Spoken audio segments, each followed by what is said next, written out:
Question number 28। देखो question number 28 क्या है, एक्स एक्स और वह बिंदु ज्ञात कीजिए जो बिंदु -2 3 और -3 से समान दूरी पर स्थित हो। माना कि वह बिंदु क्या है, माना वह बिंदु ए है, ए कौन सा -2 3 और बी बिंदु कौन सा है -3 और 4। इसकी किससे दूरी निकालनी है, एक्स एक्स से, एक्स एक्स पर बिंदु फाइंड करना है। तो माना एक्स एक्स पर बिंदु क्या है P और उसके निर्देशांक क्या है x0, क्योंकि x पे y के निर्देशांक क्या होते हैं 0 होते हैं ना। और ये क्या बोल रहा है कि गिवन क्या अपने पास कि इसकी दूरी समान है, यानी दिया है क्या, यानी PA इक्वल टू क्या है PP, या अपन ऐसे भी तो बोल सकते हैं PA square equal to PP का स्क्वायर, या आप ऐसे ही चलो। ओके, तो दो बिंदु के बीच की दूरी क्या होता है, root of x2 - x1 square plus y2 - y1 square. दोबारा बोलता हूं, दो बिंदु के बीच की दूरी क्या होता है x2 - x1 का whole square plus y2 - y1 का होल स्क्वायर। तो देखो PA इसकी दोनों के बीच की दूरी क्या होगी x2 - x1 यानी x2 - x1 का whole square, minus minus plus हो जाएगा, प्लस y2 क्या है 0 - y1 का होल स्क्वायर। ऐसे PP की वैल्यू क्या हो जाएगी x2 - x1 यानी x प्लस का 3 का whole square plus y2 - y1 यानी y माइनस का 4 और स्क्वायर। स्क्वायर दोनों तरफ स्क्वायर रूट है तो स्क्वायर रूट से स्क्वायर रूट कैंसिल आउट। यहां क्या हो जाएगा x + 2 का होल स्क्वायर प्लस 3 का स्क्वायर 9, यहां क्या हो जाएगा x + 3 का होल स्क्वायर और क्या हो जाएगा 4 का स्क्वायर 16। ओके, अब इसका क्या करते हैं अपन एक्सपेंशन, किससे आइडेंटिटी। आइडेंटिटी अपने पास क्या है a + b का होल स्क्वायर, क्या होता है a² + 2ab + b स्क्वायर। सो अपने पास वो आइडेंटिटी यहां लगाते हैं तो क्या होता है वो x² + 4x + का 4 + 9 और इसकी क्या होती है x² + का 6x + का 9 + का 16 x² cancel out. x term अपन साथ रखते हैं और जो कांस्टेंट टर्म होती है उसको एक साथ रखते हैं। तो देखो 4x 6x, यहां क्या बचता है 2x, 4x इधर जाता है माइनस का, 4x - 6x क्या हो जाएगा 2x। अब देखो इधर क्या बचता है 16 और 9 क्या होता है 25 और इधर जाता तो 13। देन अपने पास वैल्यू क्या आती है ये 12। तो x की वैल्यू क्या आती है 12/2 इट मींस 6, यानी कि वो पॉइंट कौन सा होगा, सो पॉइंट P क्या होगा 60। मतलब x एक्सिस बिंदु क्या होगा P 60 का, जो कि इन दोनों A और B बिंदु से समान दूरी पर स्थित होगा। नेक्स्ट अपना क्वेश्चन नंबर 28 में सेकंड पार्ट क्या है, बिंदु 11 8 और 1 3 को मिलाने वाली रेखा को बिंदु 7 से किस अनुपात में विभाजित करता है। यानी कि माना कोई सेकंड पार्ट है, माना कोई बिंदु क्या है A है, A बिंदु क्या है 11 8 है और कोई बिंदु B है, B क्या है अपने पास है 1 3 है ना। और उन दोनों बिंदुओं को कोई बिंदु जो अपने पास P है वो क्या है 7 है, उसको किस अनुपात में विभाजित करते हैं। माना किस अनुपात में विभाजित करते हैं, माना m/n में विभाजित करते हैं। माना ये बिंदु P, माना बिंदु P A व B को मिलाने वाले रेखाखंड को m/n में विभाजित करती है। और आपको पता है तो अपने पास विभाजन का जो बिंदु होता है वो क्या आता है, जो विभाजन बिंदु होता है वो अपने पास क्या आता है, x की वैल्यू क्या होती है m1 m x2 प्लस में n x1 अपॉन में m प्लस n, और जो y की वैल्यू होती है वो क्या होती है m y2 प्लस में n y1 अपॉन में m प्लस में n। तो आप किसी भी एक वैल्यू को लेकर आप m और n की वैल्यू फाइंड कर सकते हो। कैसे देखना, जैसे m x की वैल्यू क्या है 7 है, विभाजन बिंदु अपने पास गिवन है क्या है 7, तो x की वैल्यू 7 है, m की वैल्यू पता नहीं, x2 की वैल्यू क्या है, x2 की वैल्यू क्या है 1, n x1 की वैल्यू क्या है 11 अपॉन में m प्लस n नहीं पता है। इसको सोल्व करते हैं तो अपने पास क्या होगा 7m + 7n = m प्लस में 11 n। अब इसको सोल्व करते हैं तो अपने पास क्या आता है m इधर ट्रांसफर होता है तो 7m - m और 11n, n इधर ट्रांसफर होता है माइनस का 7n, तो यहां से क्या आता है 6m और यहां से क्या आता है 4n। तो m अपॉन में n, तो m के नीचे n जाएगा तो यहाँ क्या आएगा 4 अपॉन में 6, इट मींस 2 अपॉन में 3। तो ये m अपॉन में n के मान क्या आता है 2:3। अतः अपन क्या बोल सकते हैं, अतः बिंदु P, ये बिंदु P या बिंदु 7 से बिंदुओं 11 8 व 1 3 को 2:3 में विभाजित करती है। नेक्स्ट क्वेश्चन है अपने पास क्वेश्चन नंबर 29। देखो सिद्ध कीजिए कि एक चाप द्वारा वृत्त के केंद्र पर अंतरित कोण वृत्त के शेष भाग के किसी बिंदु पर आंतरिक कोण का दोगुना होता है। देखो इसको करने के काफी टाइप होते हैं। देखो अब मैं आपको केवल शॉर्टेस्ट टाइप बताऊंगा।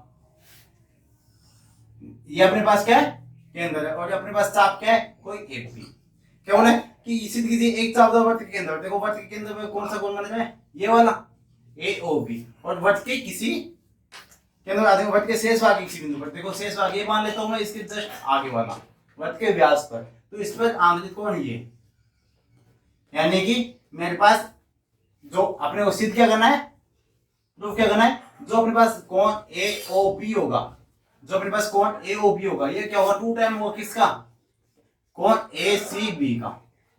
आए समझी, यानी वृत्त के केंद्र पर बना कोण वृत्त के शेष भाग में बने कोण का क्या होता है, 2 गुना होता है। तो ये अपने पास क्या है, 2 गुना है। ठीक है, तो अपन इसको सोल्व करते हैं। तो अपन सोल्व कीजिए कि त्रिभुज है टू प्रूफ कीजिए। देखो त्रिभुज AOC में, त्रिभुज AOC में कौन से त्रिभुज की बात कर रहा हूं मैं, इस त्रिभुज की बात कर रहा हूं। क्या है इस त्रिभुज में कि यहाँ पे है AO इक्वल टू CO, क्या है, क्योंकि ये क्या है, वृत्त की त्रिज्या। हमें पता है कि किसी त्रिभुज के समान भुजाओं द्वारा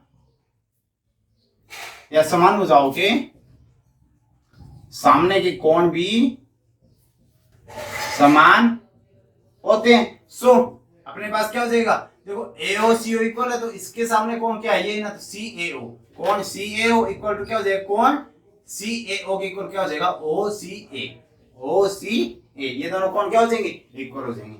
अब देखो केवल त्रिभुज AOC में बात कर रहे हैं ना, तो यहां से कोण CAO और OCA दोनों इक्वल है, तथा जो इसका बहिष कोण है, देखो इस त्रिभुज का बहिष कोण कौन सा है, AOB, तथा कोण AOB होगा वो किसके इक्वल होगा, तथा बहिष कोण आप लिख सकते हो, तथा बहिष कोण AOB ये किसके इक्वल होगा, बहिष, किसी त्रिभुज का बहिष कोण किसके इक्वल होता है, शेष अंदर वाले दो कोणों के योग के इक्वल होता है ना, तो इसका जो बहिष कोण है वो किसके इक्वल होगा, कोण CAO प्लस कोण OCA के।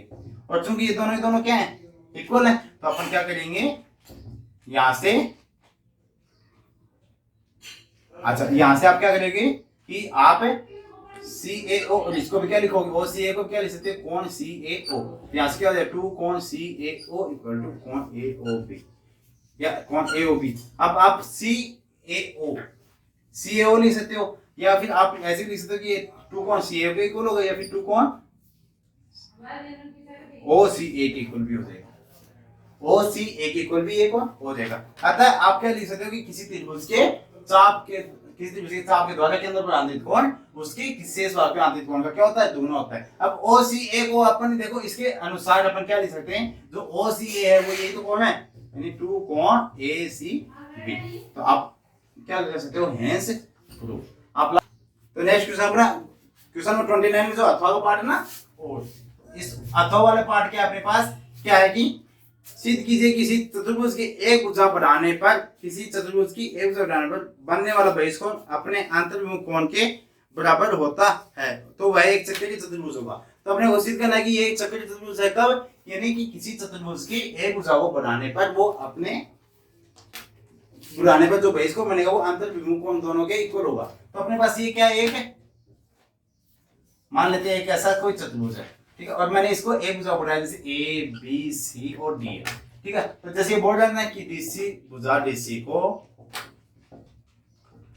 आगे बिंदु P तक बढ़ाया, ठीक है। अब इसमें क्या बोल रहा है कि बढ़ाने पर बनने वाला बहिष कोण है, ये जो बहिष कोण ये बनता है ना वो किसके इक्वल होता है, आंतरिक कोण के बराबर होता है। तो आंतरिक कोण है वो कौन सा है, यानी कि दिया है कोण BCP किसके इक्वल होगा, कोण DAB के इक्वल, यानी जो BCP वो कोण किसके इक्वल होगा, DAB के इक्वल। तो अपन यहां से क्या लिख सकते हैं, चूंकि कोण BCP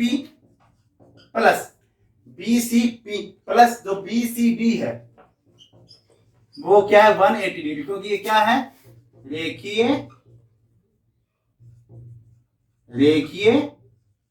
युग्म कोण। तो रेखीय युग्म कोण का मान क्या होता है, रेखीय युग्म कोण के योग का मान क्या होता है 180 डिग्री होता है ना। तो यहाँ पे BCP प्लस BCD का मान क्या हो जाएगा 180। आप BCP को क्या ट्रांसफर कर सकते हो DAB से, तो यहाँ लिखिए DAB प्लस कोण BCD इक्वल टू 180 डिग्री।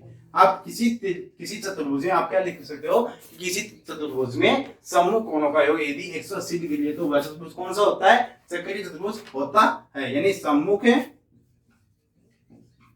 कोणों का योग 180 डिग्री है, अतः यह एक चक्रीय चतुर्भुज होगा।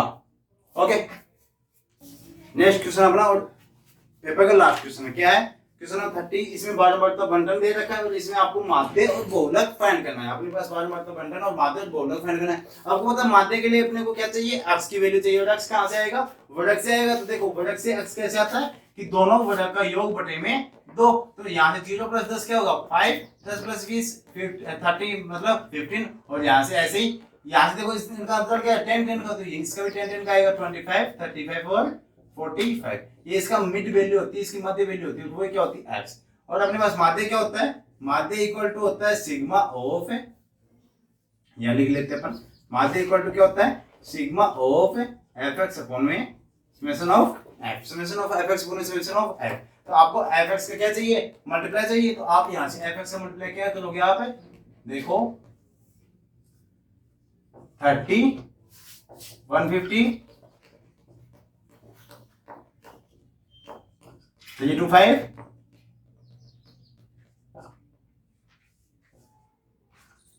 245 180। और इसका मेरे को क्या चाहिए, समेशन चाहिए। समेशन मतलब क्या होता है, योग होता है, क्या होता है योग होता है। समेशन ऑफ f चाहिए सबसे पहले, तो f का देखो 7 × 10 10 10 20 0 हाथ 2 2 2 4, यहाँ से क्या होगा 5 5 10 0 1 8 से 12 12 तो 14 14 8 14 5 19 19 और 1 20 20 और 1 3 23 2 2 2 4 4 5 5 3 8 और 1 9, क्या आएगा 930 आता है। ठीक है, तो अपने पास माध्य क्या होगा, summation of fx upon summation of f। तो समेशन ऑफ fx क्या आता है 930 और ये क्या होगा 40, तो 0 से 0 कैंसिल आउट, यहाँ से 93 अपॉन 4, तो आप आंसर निकाल सकते हो कि 4 2 8 और आगे क्या आएगा 13, तो 4 3 12 और आएगा 10 है तो 2 5, ये आपकी क्या देगा माध्य आ जाएगा। ओके, नेक्स्ट क्या अपने पास बहुलक, नेक्स्ट क्या अपने पास क्या फाइंड करना है बहुलक।